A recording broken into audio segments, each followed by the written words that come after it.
My phone started ringing round about 23:30, interrupting my thoughts. I picked it up. It was my dad on the line. "Hey, sweetheart. Your mom and I have decided to take a vacation, but before we leave, I'll give you a ride to your job, yes?" "That would be great, Dad. I'll be down in a bit," I replied before ending the call. I quickly dressed myself to babysit our neighbor's children. My father dropped me off at their house, and they went on their way. As I approached the front door, it swung open. Mary and Phil, the neighbors, let me inside. Stepping into their lavish home, I couldn't help but be amazed by their wealth. While Mary spoke to me, my gaze wandered around, taking in the lavish surroundings. Shortly afterward, the couple prepared to leave for their outing. "Make sure not to disturb the children. It took us ages to put them to sleep," Phil instructed, emphasizing the importance of their rest. I nodded, assuring him that I understood. Once they left, I settled on the couch and read a good book. An hour passed, and the phone rang unexpectedly. I answered, cheerfully announcing, "Hello, McBride residence." To my surprise, there was no response, only silence on the other end. I repeated my greeting, but again, no one spoke. I assumed it was a wrong number and hung up. Through all this, the children remained sound asleep. Curiosity led me to explore the house. I walked through each room, then I stumbled upon the maid feeding the birds in a beautiful glass space, complete with a fish-filled pond. I said hello before continuing my exploration. After thoroughly examining the house, I settled back onto the couch. Suddenly, a loud noise echoed through the house, resembling something falling. I hurried to investigate but found nothing missing. I thought it was one of the children, but upon checking, I saw they were both peacefully asleep in their beds. Brushing off the incident, I went back to my seat, assuming it must have been the maid, and went on reading. Suddenly, the blaring alarm system screech had me fall off the couch. I rushed to the door, quickly disarming the alarm and securing all the entrances again.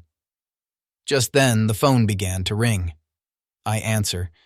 It was the police inquiring if I needed assistance due to the trigger alarm. Assuring them that everything was under control, I mentioned the likelihood of the maid setting it off accidentally. After ending the call, I took up my reading again, but with a sense of alertness. An hour passed without any disturbance until the phone rang once again. This time, I pick it up cautiously. Again, silence greets me on the other end. Frustration building, I end the call. As a precautionary measure, I contact the police, informing them of the strange calls. They advise me to keep them on the line for a minute if the caller phones again so that they could trace the call. After the caller's third attempt, I manage to keep him on the line. When I ask what he wants, a bone-chilling voice whispered, "Your blood will soon stain my hands." Terrified, tears ran down my face as I swiftly hung up the phone. An hour later, I got a call from the police telling me I must get out of the house. The officer said the call came from inside the house. "Grab the children and flee," the officer said. Dropping the phone, I race upstairs to the children's bedroom. I opened the door, but it was empty. My heart pounded in my chest as I searched frantically. Then I found them hiding inside the closet. Swiftly, I guide them out, but as my eyes lift, a figure descends through a hole in the ceiling. Hurriedly securing the children once more in the closet, I lock us in, desperately formulating an escape plan. A window in the room provide a possible route through the glass room.